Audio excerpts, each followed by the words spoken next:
মেয়েদের জন্য। এখানে মা বোনরা আছে। নবী সাল্লাল্লাহু আলাইহি ওয়াসাল্লাম বলেছেন শেষ জামানার সবচেয়ে বড় ফিতনার নাম কি বলেন? না, মাসিহুদ দাজ্জাল। কি নাম? মাসিহুদ দাজ্জাল। এই পৃথিবীর সমস্ত ফিতনা একত্রিত করলেও দাজ্জালের মতো কিন্তু হবে না। এই দাজ্জালের অনুসারী হবে এক শ্রেণীর নারী। মাসিহুদ দাজ্জালের অনুসারী হবে এমন এক শ্রেণীর নারী যাদেরকে মুমিন পিতা, ভাই বা স্বামী ঘরে রাখতে পারবে না, তারা বাঁধন ছিঁড়ে বেরিয়ে যাবে। এখন কোন কারণে আপনি তাদেরকে বাসায় রাখতে পারছেন না আপনি চিন্তা করেন, আর দাজ্জাল আসতে কতটুকু বাকি আছে আপনি ভাবেন।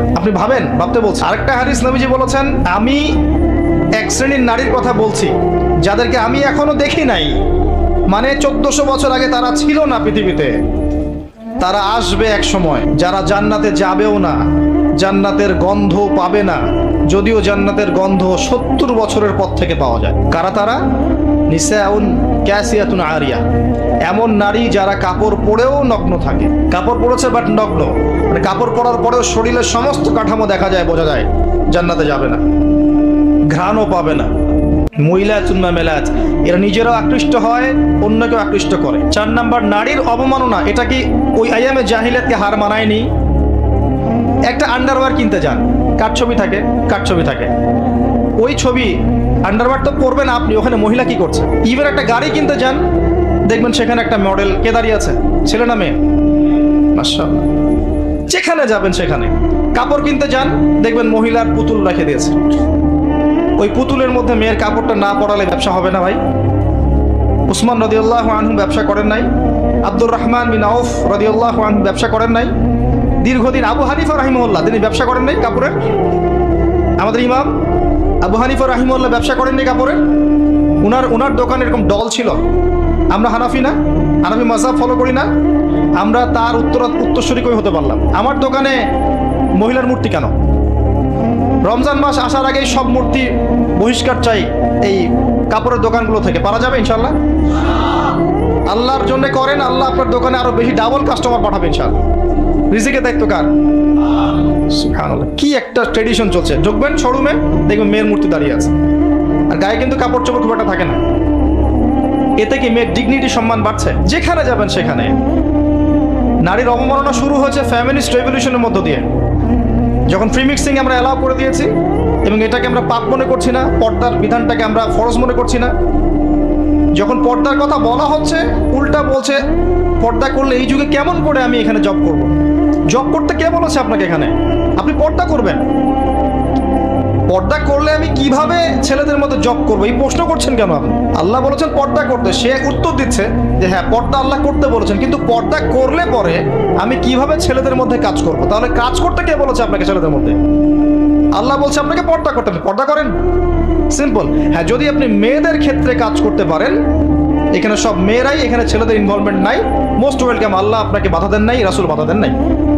খাদিজা রাদিয়াল্লাহু আনহা তিনি ব্যবসা করেননি? তার চেয়ে কি বড় ব্যবসায়ী হয়েছেন আপনি? আয়েশা রাদিয়াল্লাহু আনহা হাজার হাজার হাদিস শেখান নাই? তার চেয়ে বড় শিক্ষিত হয়েছেন? কি প্রমাণ করতে যাচ্ছেন? বরং নিজের মনটাই তো আপনার ঠিক নাই, নিজের নফসের মধ্যেই ত্রুটি আছে। এরপরে আবার দেখবেন যে নিসাউন কাসিয়াতুন আরিয়া, কাপড় পরেও নগ্ন হয়ে ঘুরছে না? কাপড় পরেও মহিলারা নগ্ন হয়ে ঘুরছে না? গেঞ্জি আর জিন্স পরে ঘুরছে না? টি শার্ট পরে ঘুরছে না? এগুলো দেখার জন্য কি চোখ দিতে হয় না? চোখে পড়ে যায়। ডান বাম এদিক ওদিক যেদিকেই তাকাবেন সেদিকেই দেখতে পারবেন। আপনি চোখটা রাখবেন কোথায়? আকাশের দিকে নাহলে মাটিতে? দুটোই সেফ অপশন দেখি আমি। হাঁটার সময় আকাশের দিকে তাকায় হাঁটবেন, নাহলে মাটির দিকে তাকায় হাঁটবেন। এছাড়া কোনো অপশন দেখা যায় না। শহরে তো আরো মারাত্মক অবস্থা। যেখানে যাবেন, দোকান, শপিং মলস, ব্যাংক, এয়ারপোর্ট, আপনার পলিটিক্যাল মিছিল, আপনার সামাজিক সংগঠন, যেখানে ঢুকবেন সেখানেই ফ্রি মিক্সিং। কোনো ক্ষেত্রে আমরা দেখেছি, এই বছরও দেখেছি, ওয়াজ মাহফিলের মঞ্চ মেয়ে এসে বক্তব্য দিচ্ছে, মাশাআল্লাহ। পাশে আবার হুজুর বসে চা খাচ্ছে, চা না কফি আল্লাহ ভালো জানেন। সুবহানাল্লাহ। এগুলো আসলে হাসির বিষয় নয়। বিষয়টা হচ্ছে কাঠামোটা নষ্ট হয়ে যাবে তখনই যখন আমরা ফ্রি মিক্সিং অ্যালাউ করে দিব। এরপরেও ধর্মের নামেও আমরা কোনো ক্ষেত্রে মেয়েদেরকে বঞ্চিত করছি না। মেয়েরা দিন শিখতে চাচ্ছে, আমরা কিন্তু অ্যাক্সেস দিচ্ছি না। কোরআন হাদিস শিখতে চাচ্ছে, তাদের জন্য উপযুক্ত প্রতিষ্ঠানগুলো করতে পারছি না, করতে পারলেও খুব সংখ্যায় কম। সম্পত্তির অধিকার দিচ্ছি না মুসলিম হয়েও, এটা করছি না। আল্লাহর রাস্তায় সময় লাগানো একজন ব্যক্তি বলছে যে আমার বোন আমাকে সম্পত্তি লিখে দিয়েছে। লিখে দিয়েছে মানে কি? আপনি দেন নাই তাকে সম্পত্তি? বলছেন না, আমি বুঝিয়েছি তাকে যে ও যদি দিয়ে দেয় আমাকে, আমি তো আল্লাহর পথেই ব্যয় করবো, ওর তো সওয়াব হবে। কি বুঝলেন? ও দিবে কি দিবে না তার পরোয়া নাই, তুই দে, তাহলে তুই যে দিলি আমাকে, তোর তো নেকি হইলো, এটা বুঝিয়ে দিল তাকে। দিন এটার নাম নয়, যার যার হক তাকে তাকে দিতে হবে। আমরা কিন্তু অনেক ক্ষেত্রেই মেয়েদের অধিকার দিচ্ছি না। আপনার ঘরে একটা ছেলে সন্তান হলে আপনি খুশি, মাশাআল্লাহ, মুখে হাসি, মিষ্টি বিতরণ করছেন, গরু জবে করে খাওয়াচ্ছেন। মেয়ে হলে আপনার আত্মীয় আপনাকে ফোন দিচ্ছে যে বাবা এবার তো দুঃসংবাদ, পরের বার ইনশাআল্লাহ সুসংবাদ হবে। কে বলছে আমার জন্য দুঃসংবাদ? আমি তো হ্যাপি, আমার ঘরে মেয়ে আসছে। মেয়ে কন্যা সন্তান লালন পালন করলে কি হবে? নবী সাল্লাল্লাহু আলাইহি ওয়াসাল্লাম বলেছেন জাহান্নাম থেকে ঢাল হয়ে যাবে মেয়েরা। সুবহানাল্লাহ। যার ঘরে আল্লাহ পাক কন্যা সন্তান দিয়েছেন এবং তাদেরকে উপযুক্ত তরবিয়াতে সে বড় করেছে, সৎ পাত্রে পাত্রস্থ করেছে, বিয়ে শাদী দিয়েছে, এই কন্যা সন্তানরা কিয়ামতের মাঠে জাহান্নামের জন্য ঢাল হয়ে যাবে ইনশাআল্লাহ। একটা হাদিস এসেছে নবী সাল্লাল্লাহু আলাইহি ওয়াসাল্লামের সাথে এইভাবে থাকবে তারা, এইভাবে। ছেলের ক্ষেত্রে আসে নাই, ওইখান থেকে তো নির্যাতন শুরু হচ্ছে। তারপরে পড়াশোনা ঠিক মতো করাচ্ছি না, সম্পত্তির অধিকার দিচ্ছি না, ওদেরকে পর্দা শিখাচ্ছি না, এগুলো কারা করছে? আমরা করছি। পরে ফ্রি মিক্সিং অ্যালাউ করছি। আপনার মেয়েকে আপনি পুরুষ টিচারের কাছে প্রাইভেট পড়াতে পাঠাচ্ছেন কেন? স্কুলে পড়ুক আর কলেজে পড়ুক, আপনি পুরুষ টিচারের কাছে ওকে একান্তে নীরবে নিভৃতে প্রাইভেট পড়তে পাঠাচ্ছেন কেন? আপনার বাসায় পুরুষ টিচার আসছে, আপনার মেয়েকে একা একা পড়াচ্ছে কেন একটা রুমের মধ্যে? এই সুযোগ কে করে দিচ্ছে? আপনি তো ঘরের মধ্যে একটা পতিতালয় খুলেছেন। যখন একটা ছেলে একটা মেয়ে একা একা থাকবে, তৃতীয় পক্ষ থাকবে সেখানে শয়তান, আস্তে আস্তে সেই টিচারের হাতেই দেখবেন মেয়ে ধর্ষিত হয়ে গেছে। ধর্ষিত না হলেও মেয়ে নিজেই প্রেম করে পালিয়ে যেতে পারে। অ্যাক্সেস কে দিচ্ছে? আমরা দিচ্ছি। এরপরে দেখবেন যে মিডিয়ার মধ্য দিয়ে দেখবেন যত জেনা, ব্যভিচার, পর্নোগ্রাফি, অশ্লীলতা, পরকীয়ার সিরিয়াল, সব সিরিয়ালগুলোকে একত্রিত করে যেন গিলাই খাওয়ানো হচ্ছে। আপনি বাঘের মুখ থেকে হাড্ডি নিয়ে আসতে পারবেন, গোশত নিয়ে আসতে পারবেন, আপনার ওয়াইফের হাত থেকে রিমোট নিতে পারবেন না। একদম সন্ধ্যা লাগবে, বসবে, রাত 10টা পর্যন্ত 4-5টা সিরিয়াল দেখবে, তারপরে ঘুম। নিত্যদিনের রুটিন। আমি একটা বয়স্ক মহিলাকে দেখেছিলাম, সুন্দর মতো মাগরিবের নামাজ হলো, নামাজ পড়লো, মাশাআল্লাহ। নামাজ পড়ার পরে বলছে বাবা আমি এখন কোরআন পড়বো। ঠিক আছে, মাশাআল্লাহ, দাদি পড়েন। দাদি কোরআন পড়া শুরু করো, এক পারা কোরআন পড়ে শেষ। খেতে বসো, খেতে বসলাম, খাওয়া দাওয়া শেষ। দাদি এখন কি? একটু সিরিয়াল দেখবো কয়েকটা। তারপর 4টা-5টা সিরিয়াল দেখলো, তারপর ঘুম। কি একটা সাইকোলজিক্যাল পরিবর্তন দেখেছেন? এবং এগুলোতে কি শেখানো হচ্ছে? পরকীয়া, জেনা, কুটনামি, পরিবারের ভাঙন, এর কথা ওকে লাগানো, এর কথা ওকে লাগানো। মানে মনে হচ্ছে যেন এগুলো আমাদের ট্রেডিশন, এগুলোর সাথে ইসলামের কোনো সম্পর্ক আছে? এই পুরো সিরিয়ালগুলো কি ইসলামিক? যেখানে ইসলাম শেখানো হচ্ছে, কোরআন শেখানো হচ্ছে, বা ইসলামিক কোনো নাটিকা বা ইসলামিক কোনো সং বা নাশিদ বা কোনো সিরিয়াল, এমন কিছু কি? সবই তো পশ্চিমা ধাঁচের এবং অমুসলিমদের ধাঁচের। তখন ওদের মানসিকতা আমাদের মধ্যে ইনস্টল হচ্ছে। বাংলাদেশের কয়টা প্রতিষ্ঠানে হিন্দি শেখানো হয় বলেন তো? শেখানো হয়? হয় না। তারপরেও দেখবেন বাংলাদেশের ম্যাক্সিমাম মহিলা হিন্দিতে কথা বলতে পারে, বা কথা বলতে না পারলেও হিন্দি বোঝে, কিন্তু আরবি বোঝে না। আরবি তো বোঝে না, একটা আরবি শব্দ দেখলেই পুণ্যের কাজ মনে করে। এর নাম রাখছে জাহিম। এটা আরবি শব্দ, জাহিম। জাহিমের মানে কি সে জানে না। জাহিম মানে কি? জাহিম মানে কি? জাহান্নাম। জাহিম মানে জাহান্নাম। দেখেছে আরবি শব্দ, বাস লাগিয়ে জাহিম। আরবির এই দশা, কিন্তু হিন্দি সব বোঝে। বাসায় যান, হিন্দিতে কথা বলেন, দেখবেন অ্যান্সার দিচ্ছে। যদি কালকে সকালে উঠে দেখেন যে বাংলাদেশ থেকে বাংলা ভাষা উঠিয়ে নিয়েছে আল্লাহ পাক, কোনো সমস্যা হবে না, সবাই হিন্দিতে কথা বলতে পারবে। এমনভাবে শিখেছে আর কি। কিভাবে শিখলো? কোন স্কুলে শেখানো হয়? কলেজে শেখানো হয়? ট্রেনিং দেওয়া হয়েছে? সিরিয়াল। এভাবে দেখেন পুরো ফেমিনিস্ট একটা ফিতনা চলছে। তারপরেও দেখবেন পোশাক আশাকের ফিতনা, রেপ, ধর্ষণের ফিতনা, ব্যভিচার, পরকীয়া। এখন ম্যাক্সিমাম পরিবারই পরকীয়া। বাসায় বউ আছে, বাইরে মেয়ের সাথে প্রেম করছে। বাসায় ছেলে আছে, বাসায় স্বামী আছে, বাইরে ছেলের সাথে প্রেম করছে। আপনার অবর্তমানেই দেখবেন কোনো ক্ষেত্রে এগুলো হচ্ছে, আপনি জানেনই না। ওই যে প্রবাসে ছেলে পড়ে আছে, এদিকে দেখবেন স্ত্রী 10টার সাথে লাইন মারা শেষ। এবং শহর কেন্দ্রিক যারা উচ্চ ইয়াতে আছে আর কি, উচ্চ বংশ অনেক মহিলাদের জীবন তো দেখবেন বাঁধন ছাড়া। কি করছে না করছে ঠিক নাই, মোটর সাইকেল নিয়ে দাবড়ায় বেড়াচ্ছে, বারে যাচ্ছে, মদ খাচ্ছে, এখানে বন্ধুদের সাথে আড্ডা মারছে। এই যে আপনাদের কক্সবাজার বিচেও দেখবেন ছেলে মেয়ে বসে সিগারেট খাচ্ছে, গিটার বাজাচ্ছে, গান গাচ্ছে, রাতের বেলা শুয়ে শুয়ে আছে, ছেলের কোলে মেয়ে শুয়ে আছে, গোল হয়ে বয়ফ্রেন্ড গার্লফ্রেন্ড বান্ধবী। এদের তো বাবা নাই, মারা গেছে, এদের মা নাই, মারা গেছে। এদের বাপ মা স্বামী ভাই কেউ যদি বেঁচে থাকতো তারা এগুলো করতে পারতো? এদের তো কোনো ওয়ারিশই নাই, কেউ কিচ্ছু বলার নাই। মানে এই বিচের পরিবেশও নষ্ট করে ফেলছে না। আপনাদের এই পরিবেশটা নির্মল শান্ত ছিল না? এখন দেখবেন বেহায়ের কারণে বেহায় পাড়া কোনো যাওয়াই যায় না, দাঁড়ানোই যায় না, তাকানোই যায় না, খুঁজতে হয়। দিনী ভাই থেকে বলতে হয় এমন বিচে নিয়ে চলো যেখানে মানুষ নাই, একা একা দাঁড়ানো যাবে। প্রতিটা ক্ষেত্রে ফিতনা ছড়িয়ে পড়েছে এই যে ফ্যামিলিস্ট রেভলিউশনের কারণে। একটা হাদিস মনে করিয়ে দেই, দুইটা হাদিস বলবো মেয়েদের জন্য। এখানে মা বোনরা আছে? নবী সাল্লাল্লাহু আলাইহি ওয়াসাল্লাম বলেছেন শেষ জামানার সবচেয়ে বড় ফিতনার নাম কি? বলেন না, মাসিহুদ দাজ্জাল। কি নাম? মাসিহুদ দাজ্জাল। এই পৃথিবীর সমস্ত ফিতনা একত্রিত করলেও দাজ্জালের মতো কিন্তু হবে না। এই দাজ্জালের অনুসারী হবে এক শ্রেণীর নারী। মাসিহুদ দাজ্জালের অনুসারী হবে এমন এক শ্রেণীর নারী যাদেরকে মুমিন পিতা, ভাই বা স্বামী ঘরে রাখতে পারবে না, তারা বাঁধন ছিঁড়ে বেরিয়ে যাবে। এখন কোন কারণে আপনি তাদেরকে বাসায় রাখতে পারছেন না আপনি চিন্তা করেন, আর দাজ্জাল আসতে কতটুকু বাকি আছে আপনি ভাবেন। ভাবতে বলছি। আরেকটা হাদিস নবীজি বলেছেন, আমি এক শ্রেণীর নারীর কথা বলছি যাদেরকে আমি এখনো দেখি নাই, মানে 1400 বছর আগে তারা ছিল না পৃথিবীতে, তারা আসবে এক সময়, যারা জান্নাতে যাবেও না, জান্নাতের গন্ধ পাবে না, যদিও জান্নাতের গন্ধ 70 বছরের পর থেকে পাওয়া যায়। কারা তারা?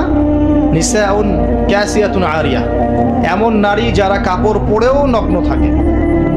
কাপড় পরেছে বাট নগ্ন, মানে কাপড় পরার পরেও শরীরের সমস্ত কাঠামো দেখা যায়, বোঝা যায় জান্নাতে যাবে না, ঘ্রাণও পাবে না। মহিলাতুন মামেলাত, এরা নিজেরাও আকৃষ্ট হয়, অন্যকেও আকৃষ্ট করে।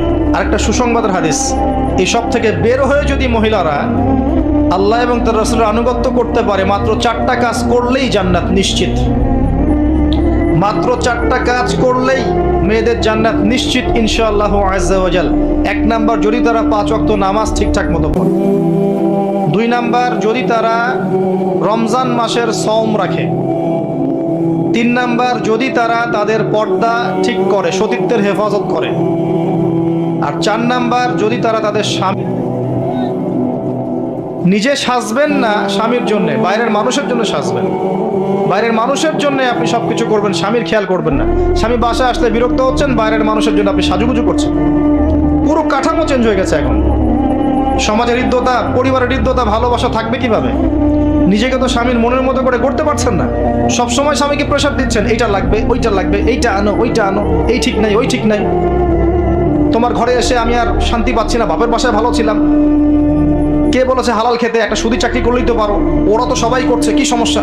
এগুলো করে করে অনেক সময় স্বামীদেরকে হারামে ঠেলছে। আবার অনেক সময় এমন স্বামীও আছে, স্ত্রী দিনের পথে আসতে চায়, কোরআন পড়তে চায়, হাদিস পড়তে চায়, কত কি করতে চায়, স্বামী বলে এগুলো করা যাবে না, ফিতনা।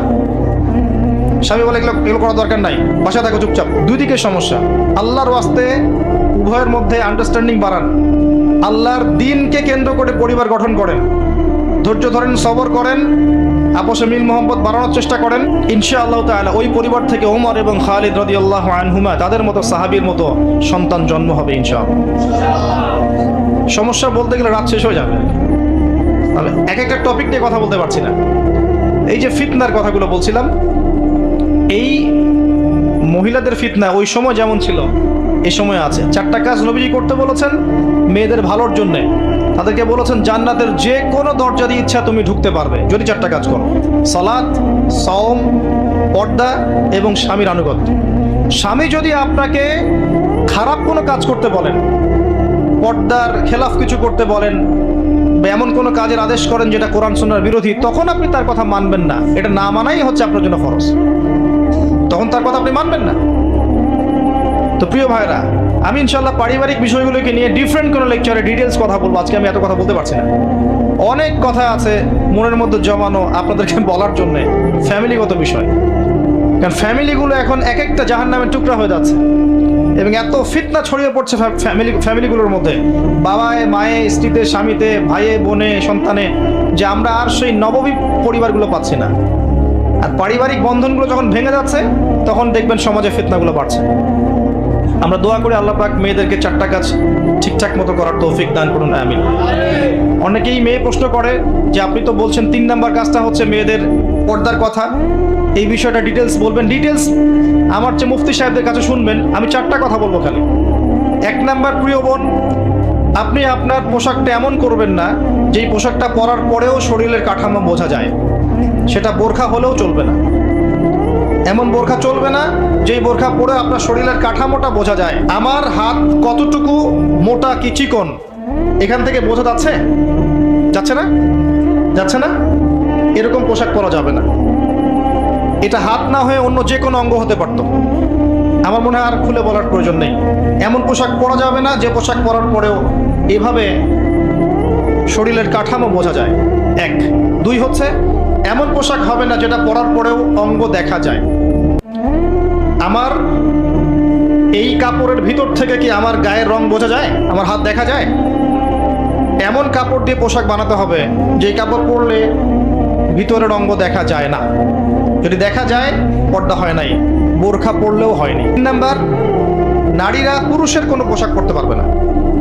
আপনি জিন্স পরতে পারেন না, আপনি গেঞ্জি পরতে পারেন না, এগুলো পরে রাস্তায় হাঁটতে পারেন না, আপনি টি শার্ট পরতে পারেন না। ছেলেদের কোনো পোশাক আপনি পরতে পারবেন না, মেয়েদের শালীন পোশাক আপনাকে পরতে হবে। 4 নাম্বার, অমুসলিমদের সাথে সাদৃশ্য আছে, তাদের রিলিজিয়নের সাথে সাদৃশ্য আছে এমন কোনো পোশাক আপনার পরা যাবে না। এই 4টা মূলনীতি ফলো করে আপনি পর্দা করেন, আল্লাহ পাক আপনাকে কবুল করুন। এরপরেও কথায় পর্দা আছে, হাঁটার মধ্যে পর্দা আছে, চাহনিতে পর্দা আছে, এক্সপ্রেশনে পর্দা আছে, সবকিছুর মধ্যেই মেয়ের পর্দা আছে। শালীনতা, আল হায়া শু'বাতুম মিনাল ঈমান, নবীজি বলেছিলেন না একটা হাদিসে, ঈমানের 73টা শাখা আছে বা 70-এর বেশি শাখা আছে। তার প্রথমটা আফদালুহা লা ইলাহা ইল্লাল্লাহ ওয়া আদনাহা ইমাতাতুল আযান আনিত তারিক। উপর স্তর হচ্ছে লা ইলাহা ইল্লাল্লাহ, নিচেরটা হচ্ছে রাস্তা থেকে কষ্টদায়ক বস্তু সরানো। তারপরে এক্সট্রা একটা কথা বলেছেন, আল হায়া শু'বাতুম মিনাল ঈমান, হায়া ঈমানের একটা বিশেষ অঙ্গ। যখন আপনার কাছে হায়া থাকবে না, লজ্জা থাকবে না, আপনি যে কোনো পাপ করতে পারবেন। আর একজন পর্দাশীল মেয়ের, listen to me very carefully, একজন পর্দাশীল মেয়ের ইজ্জতের সম্পূর্ণ দায়িত্ব আল্লাহ একাই নিয়ে নেবেন। দেখবেন, দলিল দিবেন। সারা আলাইহিস সালাম তার স্বামী ইব্রাহিম আলাইহিস সালামের সাথে যাচ্ছেন এই যে প্যালেস্টাইনে হিজরত করতে। রাস্তায় একটা দুষ্ট রাজা গ্রেফতার করেছিল, মনে আছে? কিডন্যাপ করেছিল। সারা আলাইহিস সালামকে খারাপ উদ্দেশ্যে কিডন্যাপ করেছিল। ইব্রাহিম আলাইহিস সালাম নামাজে দাঁড়িয়ে গেলেন আর তার স্ত্রী আল্লাহর কাছে দোয়া করা শুরু করলেন। বললেন, আল্লাহ, আমি আমার সতীত্ব আমি আমার স্বামী ছাড়া কারোর জন্য কখনো হালাল করি নাই, মানে আমি কখনো বেহায়াপনার মতো কোনো কাজ করি নাই।